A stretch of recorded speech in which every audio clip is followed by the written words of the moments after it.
for 5 That's minutes. great. I'm glad we got it clarified. I am from the great Commonwealth of Pennsylvania. Thank you, Mr. Chairman, and thank you, Ranking Member Tonka, for holding this important hearing. And thanks for the panel for testifying. The chemistries created by the U.S. chemical producers are essential to all sectors of U.S. manufacturing. Ensuring that we have common sense and efficient regulation of these chemistries, it's critical. It's critical to retain that strong domestic manufacturing, which is so important, and keeping America competitive on a global economy. EPA's authority to collect user fees under TSCA expires later this year.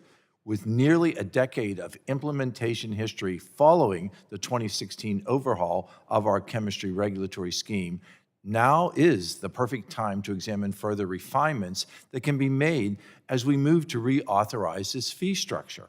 In particular, I want to explore the way EPA has evaluated what poses an unreasonable risk. An unreasonable risk as they evaluate and regulate existing chemical and their uses. In past hearings, we've heard witnesses raise concerns that EPA found chemicals posed an unreasonable risk based on unlikely or theoretical conditions of use.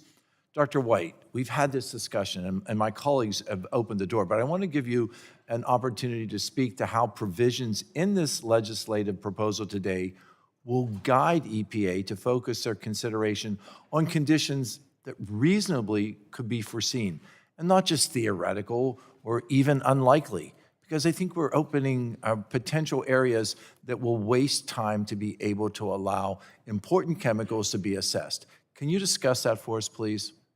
Thank you so much for the question. For every single chemical that the EPA has evaluated since TSCA was modernized, they have found it to be an unreasonable risk.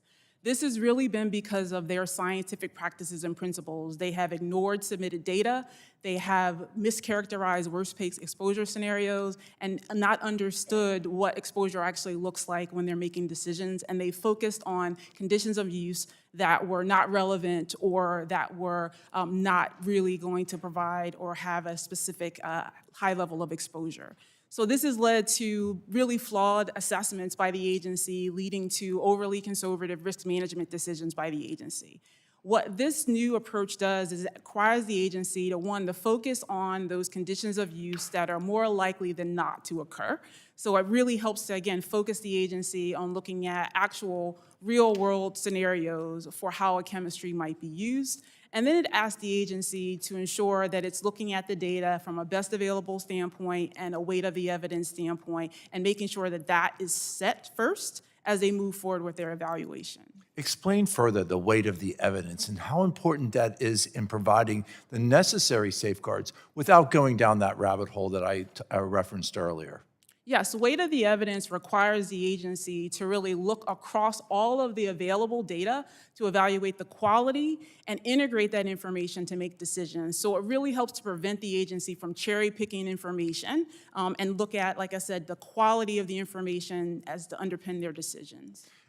Dr. White, do you feel that by directing EPA to be mindful of existing and overlapping regulations from other agencies, do you foresee a reduction in compliance costs?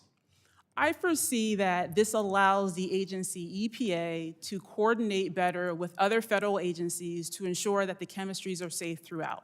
And so we have a lack of coordination that is happening with some of the other federal agencies and ignoring what federal regulations that are already in place. This will allow the agency, again, to really focus its time and attention on the most appropriate conditions of use and resourcing. And continuing with that line, so refocusing regulation of existing chemicals to reflect the actual risk based on real-world conditions, do you feel that that's going to be a more effective balance of environmental and health concerns while still allowing for the innovation and growth which we need to occur right here in America? I absolutely do.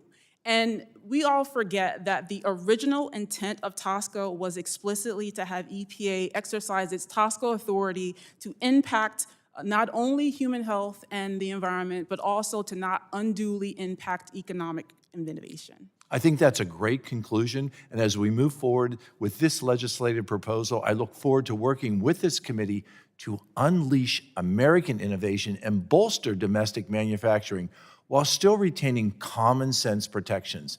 I thank our witnesses for being here today. Thank you, Mr. Chairman, and I yield back.